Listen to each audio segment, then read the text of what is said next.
জাযাউহুম ইনদা রাব্বিহিম জান্নাতু আদনিন তাজরি মিন তাহতিহাল আনহারু খালিদিনা ফিহা আবাদা। আমি রব্বুল আলামিন তাদের জন্য একটু জান্নাত বানাবো, ওই জান্নাতের নিচ দিয়ে নহর প্রবাহিত হবে। আমি জান্নাত বানিয়েছি, জান্নাতের নিচ দিয়ে নহর প্রবাহিত হয়েছে, মধুর নহর, দুধের নহর, পানির নহর আর শরবতের নহর। জান্নাতের নিচ দিয়ে এই নহর প্রবাহিত হয়ে আমার রব বললেন কতদিন পর্যন্ত এই জান্নাতের মধ্যে তোমরা থাকবা?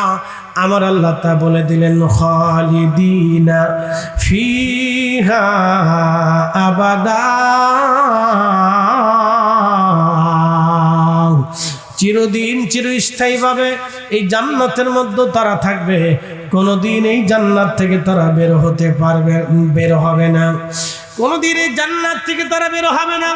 এই জান্নাতের সুখ কোনোদিন শেষ হবে না, কখনোই শেষ হবে না। এই জান্নাতের সুখ, দুনিয়ার সুখ একসময় শেষ হয়ে যাবে, দুনিয়ার দুঃখ একসময় শেষ হয়ে যাবে, আমাদের পৃথিবীও একদিন শেষ হয়ে যাবে, কিন্তু জান্নাত কখনো শেষ হবে না, জান্নাত কখনো শেষ হবে না।